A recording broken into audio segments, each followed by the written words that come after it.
Anywhere you go around the world, you will notice that people put a big emphasis on education. You will see that school buildings come in different forms and sizes, but the content is basically the same. And that is to prepare younger generation to live a moral and sustainable life within society. But what makes Christian education somehow different?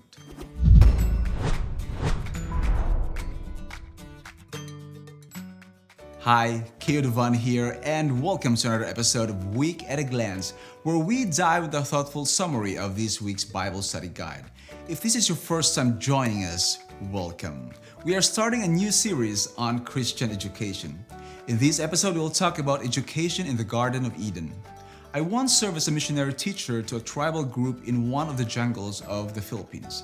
In this village, 99% of the adults were illiterate. So together with another para-teacher, our task was to teach the adults, but mostly the kids, how to read and write. We didn't have normal classrooms, so most of the classes were done outdoors. As missionaries, our main objective was not just to teach them about the ABCDs of life or the 1, 2, 3s of the financial world. We wanted them to know about the God of the Bible and for them to stop worshiping the gods of the jungles, the rivers, and also the sky. What is the purpose of Christian education? Join me as we travel back in time to revisit the education of our first parents in the Garden of Eden. Now, here are the important points to remember for today's episode. Our first point is the perfect classroom. When we think about Adam and Eve, we often don't talk about their education. We tend to think of them as a couple who once lived in paradise without any educational degrees. We associate education as something that is confined in a classroom setting or a virtual learning environment where you get a certificate or a diploma at the end.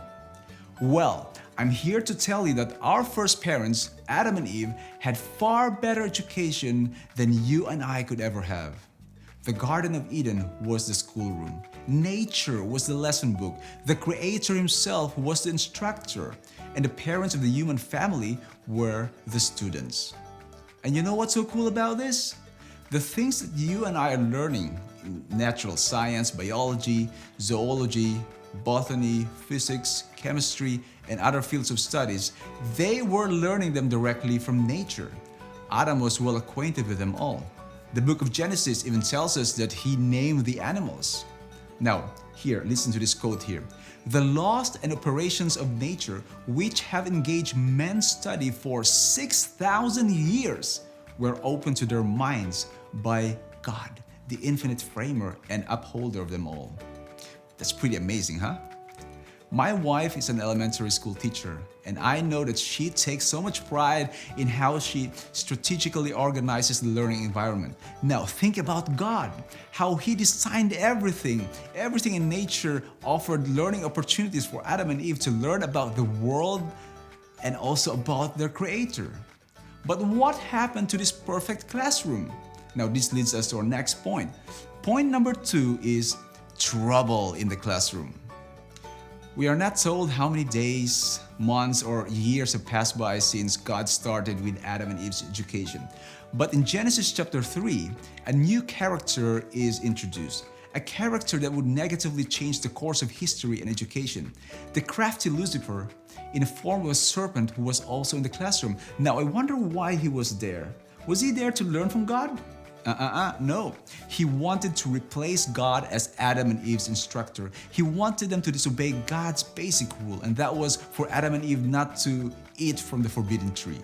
Now the story continues that the serpent used its craftiness to plant doubt in Eve's mind. Whatever the serpent did, it was effective. And it's still effective even today.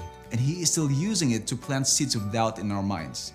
Now, instead of focusing or dissecting the serpent strategy, I would like you to focus on a few lessons that we could learn from Eve and Adam's experience. The first one is know God's message, so that when Satan tries to twist it, you will not doubt God's message. Second, take God's message seriously. So when God says you will die, you will surely die, then take that seriously. And third, consult with God. When Satan tries to twist God's message, go away and consult God about it. Another important lesson that we could learn from Adam is choose the right thing. When you know what is right from wrong, then please, I beg you, choose the right thing. Unfortunately, Adam chose wrongly.